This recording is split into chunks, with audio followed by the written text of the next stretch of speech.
Okay, PPT माझी दिसते सर्वांना? माझी पीपीटी दिसते सर्वांना? हो. Yes, okay. Sorry for network due to the network connectivity disturbance among us. Okay. टेक्नॉलॉजीच्या युगामध्ये अशा अनेक प्रसंगांना तोंड द्यावं लागतं. त्यातलाच हा एक आयसीटीचा पार्ट आहे. तर तरीही असो, टेक्नॉलॉजीमध्ये संयम खूप महत्वाचा असतो. अगदी राग येऊन चालत नसते, कारण आपल्या हातात नसते इंटरनेट कनेक्टिव्हिटी आणि तांत्रिक अडचणी.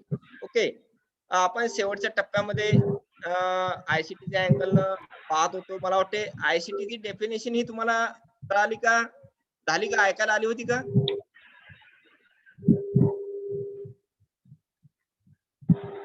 हॅलो. हो. Okay okay. आपण आयसीटीच्या संदर्भामध्ये शेवटच्या टप्प्यामध्ये आलो होतो माझ्या माहितीनुसार. Use of ICT in learning environment.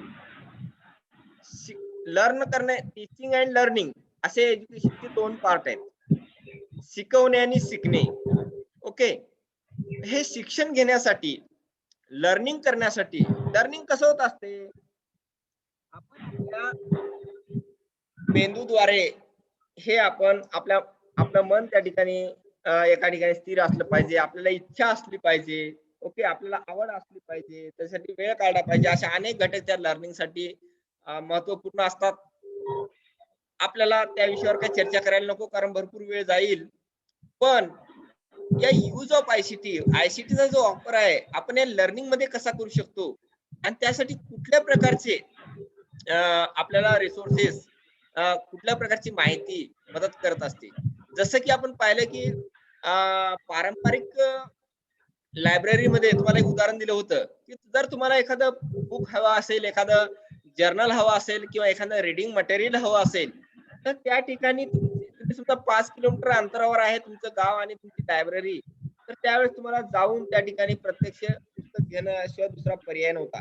पण आता काय झालेलं आहे, आयसीटी मुळे तीच पुस्तकं सध्या तुम्ही, जर ती लायब्ररी डिजिटल असेल, जी लायब्ररी ऑनलाईन असेल, किंवा तुम्हाला काही आपल्या लायब्ररीनं काही तो कुठल्या पब्लिशरचा बुकचा डाटाबेस विकत घेतला असेल, परचेस केला असेल आणि त्याची लिंक, त्याचा आयडी आणि पासवर्ड तुम्हाला दिला असेल, तर तुम्ही घरी बसून तुम्ही हे लर्निंग करू शकता, शिक्षण घेऊ शकता. म्हणजेच बघा, हा आयसीटी मुळे आज नाही का बऱ्याच ठिकाणी तुम्हाला माहित नाही, इन्फॉर्मेशन नाहीये की बरेच ठिकाणी भरपूर काही रीडिंग मटेरियल ऑनलाईन मध्ये उपलब्ध आहे. त्याच्यामध्ये काही फ्री आहे, काही पेड आहे. ओके, काही फ्री आहे आणि काही पेड आहे. फ्री म्हणजे काय, की जिथं आपल्याला पैसे खर्च करण्याची गरज नाही. पेड म्हणजे काय, की आपल्याला काही पैसे दिल्याशिवाय आपल्याला सगळं काही मिळत नाही. म्हणून जरी मी तर अशा मताचा आहो की तुम्हाला जर समजा काही इन्फॉर्मेशन रिसोर्सेसची माहिती जर कळाली इंटरनेटवरची, काही ऑथेंटिक वेबसाईट तुम्हाला माहित झाल्या, काही ऑथेंटिक प्लॅटफॉर्म तुम्हाला माहित झाले, तर तुम्ही भरपूर काही मटेरियल तुम्ही घर बसल्या नाही का मिळवू शकता. फक्त एकच अडचण हे काय माहितीये का, की हे जास्तीत जास्त ज्ञान जे आहे, जास्तीत जास्त इन्फॉर्मेशन जी आहे, जी मग टेक्स्ट स्वरूपामध्ये असो की इमेज स्वरूपामध्ये असो किंवा ऑडिओ स्वरूपामध्ये असो, काय व्हिडिओ स्वरूपामध्ये असो, काय मल्टीमीडिया म्हणजे ऑडिओ व्हिडिओ दोन्ही, अशा कुठल्याही याच्यामध्ये माहिती असो, ती माहिती म्हणजे इंग्रजीच्या भाषेमध्ये जास्तीत जास्त रिसोर्सेस आहेत असं मला म्हणायचं आहे. जी चांगली माहिती, ऑथेंटिक माहिती वगैरे आहे. आणि म्हणून आपण इंग्रजी विषयी थोडंसं अवेअर राहण्याचा प्रयत्न करावा. जसे की ई बुक्स, हे बघा ई बुक्स कशामुळे तयार झाले? आयसीटी मुळे. ओके, आपल्या ओरिजिनल बुकचं डिजिटल केलं, आपण स्कॅन केलं, पण असं काय आपल्या कुठल्या बुकचं करता येत नाही. तुम्हाला सांगतो, डिजिटल लायब्ररी आपण कन्सेप्ट शिकणार आहोत. त्याच्यासाठी IPR, legal issue, copyright act हे सगळं तुम्हाला माहित असणं गरजेचं आहे. त्याशिवाय तुम्ही कुठल्या स्कॅनिंग करून तुम्ही शेअर करू शकत नाही, कायद्यानं गुन्हा आहे. या सगळ्या बारीक सारीक गोष्टी आपल्याला शिकायच्या आहेत.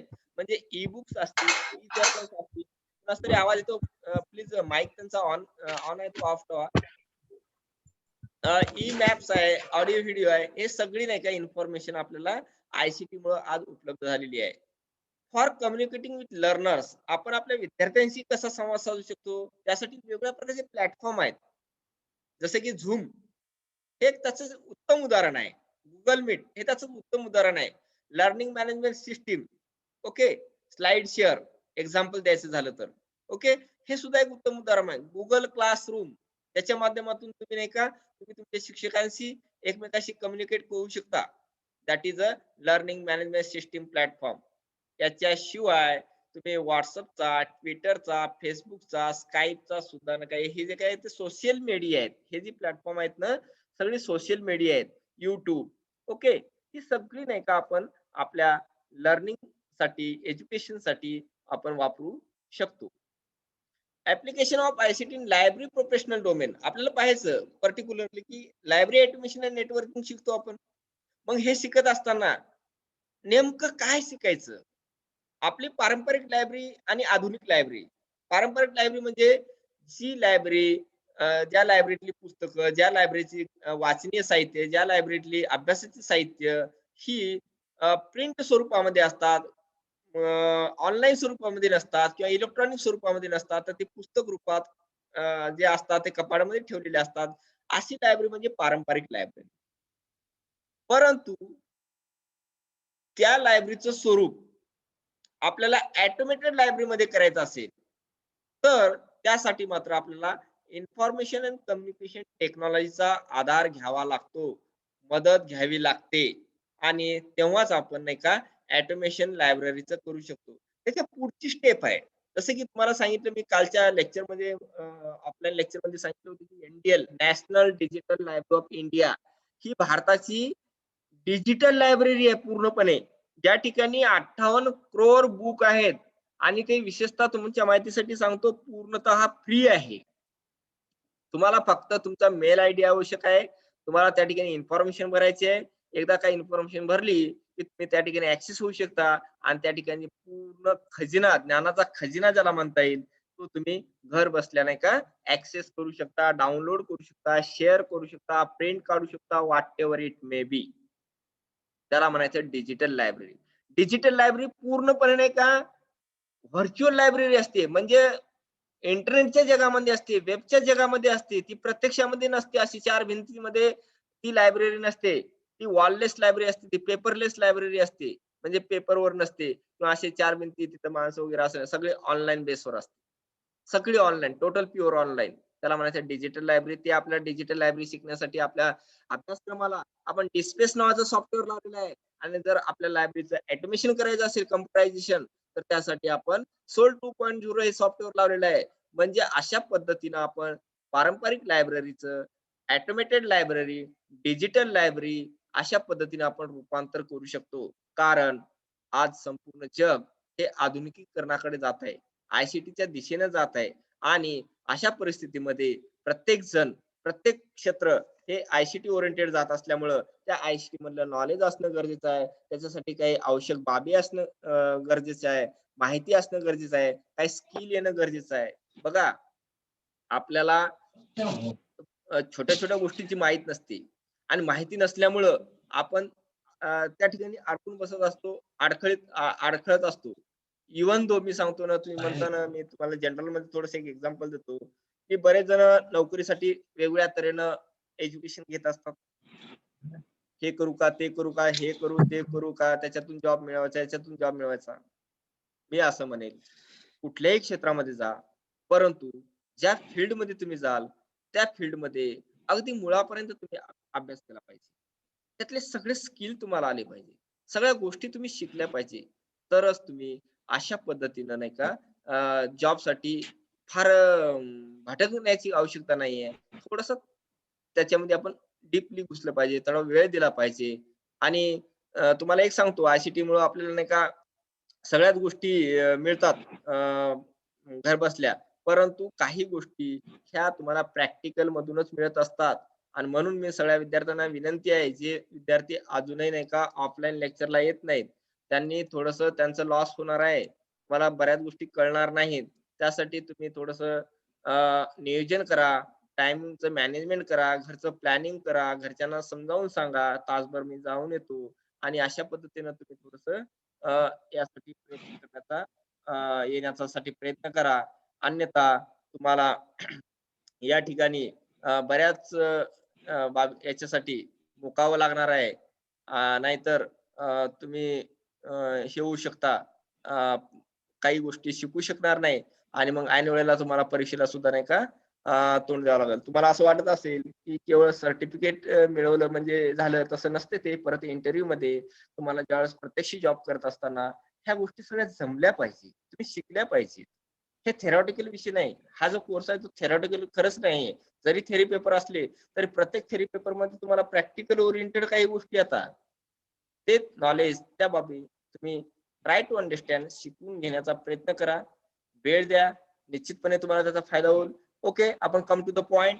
आपल्याला लायब्ररीचं ऑटोमेशन करायचं आहे. पारंपरिक लायब्ररी बदलायची आहे आपल्याला. आधुनिकीकरण करायचं आहे. ऑटोमेशन करायचं आहे. डिजिटल करायचं नाही. डिजिटलची त्याच्या पुढची प्रोसेस आहे.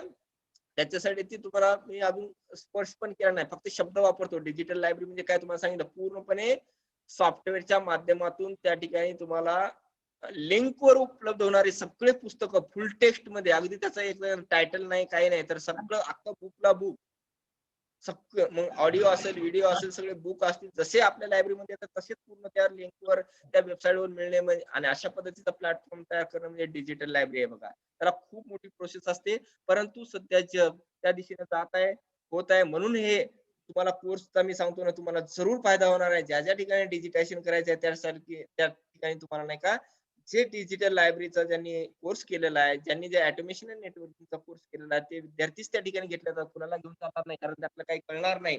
आणि म्हणून यातल्या गोष्टी तुम्ही शिकणं खूप गरजेचं आहे. ऑटोमेशन लायब्ररीचं करण्यासाठी काय काय गोष्टी आवश्यक आहेत. एक कम्प्युटर लागतो. नंबर 2 सॉफ्टवेअर लागते.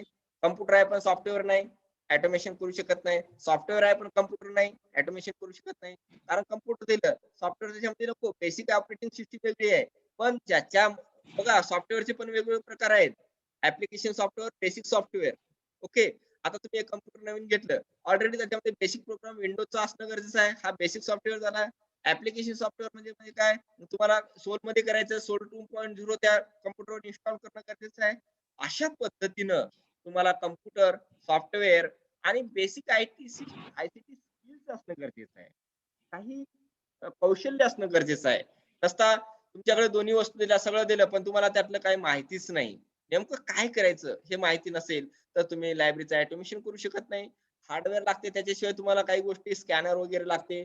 त्यानंतर इंटरनेटची गरज असते आणि सगळ्यात महत्त्वाचा man power with knowledge and information based असा मॅन पॉवर लागतो. असं मनुष्यबळ लागते. असे कर्मचारी लागतात, की ज्यांना नॉलेज पण आहे, इन्फॉर्मेशन पण आहे, स्किल पण आहे. अशा पद्धतीचं जर तुम्ही तयार झाला, तर मला वाटते नक्कीच तुम्हाला नाही का हे करण्यासाठी काही अडचण येणार नाहीये. आता आपल्याला आपल्या अभ्यासक्रमाला युनिट 2 मध्ये काही मायक्रोसॉफ्ट बेस्ड टूल्स आपल्याला अभ्यास करायचा आहे. त्याच्यामध्ये एम-एस वर्ड, एम-एस एक्सेल आणि एम-एस पॉवर पॉइंट, 3 हे अभ्यासक्रमाला आहेत. एम-एस वर्ड कशासाठी वापर करतो? By using this tool data entry within the software and many more things can be done. बघा, एखादं पत्र टाइप करायचं असेल, तुम्ही एखाद्या लायब्ररीत झाला, एखाद्या कुठे क्लार्क झाला, कोणी कुठल्या वेगळ्या कुठल्याही फील्डमध्ये जा, तुम्हाला एम-एस वर्ड वापरावंच लागणार आहे. विदाऊट एम-एस वर्ड शिवाय तुम्ही कामच करू शकणार नाही. एक्सेल युजफुलच आहे, पॉवर पॉइंट आहे. म्हणजे हे 3 तर इतके बेसिक आहे, मी सांगतो. यातल्या सगळ्या बाबी तुम्हाला जमल्या पाहिजे. ह्या सगळ्या बाबी जमल्या, तर नक्कीच तुम्ही त्या सॉफ्टवेअरकडे, ऑटोमेशनकडे आणि डिजिटायझेशनकडे येऊ शकता. निव्वळ माहीत असणं वेगळं आहे आणि त्याच्यामध्ये काम करणं वेगळं आहे. म्हणून थोडंसं तुम्ही ऑफलाईन तुमच्याकडे घरी कॉम्प्युटर असेल, काही लॅपटॉप असेल, तर ह्या गोष्टी तुम्ही एम-एस वर्ड, एक्सेलमध्ये करा. अन्यथा आता मी जे विद्यार्थी ऑफलाईनमध्ये येतात, त्यांना मी आता रोजचं एक वर्क देणार आहोत. याचा अर्थ असाइनमेंट देणार आहोत, जेणेकरून ते यामध्ये प्रवीण होतील आणि मग पुढं त्या ऑटोमेशनमध्ये आणि डिजिटायझेशनमध्ये काही अडचण येणार नाही, याची मी जरा काळजी घेतो. म्हणून थोडंसं ऑफलाईन येण्याचा प्रयत्न करा. आपल्याकडे कॉम्प्युटर लॅब आहे. जर ज्यांना शक्य नाही, त्यांनी प्लीज आपल्या घरी लॅपटॉप असेल तरी चालेल. पण जिथे ज्यांना शक्य आहे, आसपासचे आहेत, जवळचे आहेत, त्यांनी मात्र नक्कीच यावं. आता पुण्यातून येणं कुणाला शक्यच होऊ शकत नाही. ठीक आहे, त्यांना ठीक आहे. पण जे आहेत ना, औंधच्या आसपास आहेत, त्यांना यायला काही अडचण नाही. तर त्यांनी कृपया हे शिकण्यासाठी एम-एस वर्ड असो, एक्सेल असो, एक्सेल कसं सहज वापरतात, it is useful in arithmetic operation such as calculating the library data and so on. बघा ग्रंथालयामध्ये वेगळ्या प्रकारचा डाटा आपल्याला द्यावा लागत असतो. आपल्याला वेगळ्या कमिटीसाठी द्यावा लागते, वेगळ्या प्राचार्यांना द्यावं लागते, वेगळ्या विभागाला द्यावं लागते. ओके, एकूण किती पुस्तक आहेत, या पुस्तकातले लिटरेचरचे किती आहेत, सोशल सायन्सचे किती आहेत, मग किती इश्यू झाले, किती रिश्यू झाले. ओके, अशा प्रकारची वेगळ्या प्रकारची इन्फॉर्मेशन असते. आपण जर हाताने कॅल्क्युलेटर एक कॅल्क्युलेटर टॅली करत बसा, दिवस जाईल आपला. पण हे जर तुम्ही MS एक्सेलचा युज केला तर अगदी एका मिनिटामध्ये नाही का तुम्ही सगळी माहिती सगळं कॅल्क्युलेशन करू शकता. अशा प्रकारे MS एक्सेल शिकणं गरजेचं आहे. पॉवर पॉईंट तुम्हाला सगळं माहित आहे. तुम्हाला सांगितलं तुम्ही आता तुमच्या विभागाचं प्रेझेंटेशन करा, सादरीकरण करा किंवा तुम्ही तुम्हाला पण प्रेझेंटेशन मी देणार आहोत बघा. कारण तुम्हाला ICT स्किल आल्याशिवाय तुम्हाला काही उपयोग नाहीये. आणि तुम्हाला आता इथून जे काही माझं असाइनमेंट असणार आहे घरी, गृहपाठ जे म्हणतो ना आपण, ते तुम्हाला ICTचा वापर करूनच करायचा आहे. म्हणजे तुम्हाला PPT तयार करायची आहे. तिथून तुम्हाला एक टॉपिक देणार आहोत. तो टॉपिक तुम्ही झूमवर इथं शेअर करायचा. कसं शेअर करायचं वगैरे तुम्हाला मी सांगतो काही प्रॉब्लेम नाही. त्या अशा पद्धतीने तुम्हाला MS पॉवर पॉईंट हे जे टूल आहे, त्याचा वापर केला तर तुम्ही तुमचं अतिशय चांगल्या पद्धतीचं नाही का पॉवर पॉईंट तुम्ही तयार करू शकता. In this way these are the Microsoft based tools which are very useful in our course. And last part is we have coming I am coming to the conclusion part. ICT stands for it is nothing but information communication technology. It is the integration of ICT. Today it has embedded in each and every field. बघा जगातला कुठलाही धंदा का कुठलाही व्यवसाय या कुठलेही क्षेत्र घ्या, ज्या ठिकाणी ICT गेली नाही असं होऊ शकत नाही. प्रत्येक फील्ड मध्ये ICTचा वापर होत आहे. इंटरनेटचा वापर होत आहे, कम्प्युटरचा वापर होत आहे, लॅपटॉपचा वापर होत आहे, प्रिंटरचा वापर होत आहे, वेगवेगळ्या सॉफ्टवेअरचा वापर होत आहे. अशा पद्धतीनं संपूर्ण जग आहे हे पूर्ण ICT ओरिएंटेड होत आहे. ICTला अनुसरून जात आहे. ICTच्या अनुसारच काम करत आहे. Without help of ICT we can't move toward the automated digital and virtual library. जर आपल्याला ICT नसेल, जर आपल्याकडे ICTचे वेगवेगळे साधनं नसतील, तर आपण ऑटोमेशन करू शकत नाही, डिजिटल करू शकत नाही आणि व्हर्च्युअल लायब्ररी पण करू शकत नाही. त्यासाठी ICT टूल्स असणं गरजेचं आहे. आपण पाहिले ICT टूल्स, ICT ही संकल्पना अतिशय व्यापक आहे. त्याच्यामध्ये अनेक प्रकारचे टूल्स इन्व्हॉल्व होतात.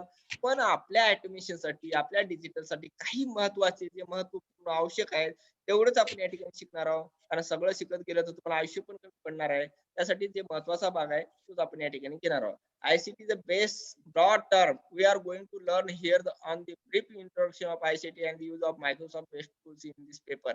आपण या पेपरमध्ये अगदी मायक्रोसॉफ्ट बेस्ड वरचे 3च ऍप्लिकेशन ICT टूल शिकणार आहोत, जे अभ्यासक्रमाला येते आणि जनरल तुम्हाला ज्याला संयुक्तिक वाटतील त्यानुसार आपण त्याच्यावर प्रकाश टाकणार आहोत. For this presentation, presenter has used many sources for the internet and acknowledged to all resources used for academic purpose. या प्रेझेंटेशन साठी मी अनेक प्रकारचे रिसोर्सेस वापरले. मी त्यांना क्रेडिट देऊ इच्छितो. जर तुम्हाला या संदर्भामध्ये काही डाऊट असतील तर तुम्ही विचारू शकता. And thank you for listening and sorry for disturbing meanwhile you were unable to listening of my voice. I think that you have understand what is the ICT, and tomorrow we'll go to move towards the Microsoft based ICT tools, that is Word, Excel and PowerPoint. In the next week we will complete that part and you will get the idea regarding it. I hope that you have get an clear idea about the ICT. If any doubt, you can ask questions. काही प्रश्न असतील तर तुम्ही इथं विचारू शकता. Okay. Hello. हा बोला. हॅलो. हा बोला. सर सॉरी सर, मला ते जरा ते पॉवर पॉईंटच्या वरचं ते होतं ना सर, तर ते परत सांगताय का समजावून? पॉवर पॉईंट बॅटरी लो झाली होती मोबाईलची. MS एक्सेल हे बघा ते वरचं टॉपिक हेच का त्याच्या पण होतं सर. हे त्याच्यावरचं अजून ते बेसिक हे पण नाही सर, त्याच्या आधीच हे ह्याच्या पण होतं. हा ह्याच्या खाली खाली खाली सर, खाली सर, खाली सर ह्याच्यावर हे पण नाही, हे पण हे पण आता आपला 1च मिनिट राहिलेला आहे बरं का. अजून खाली सर.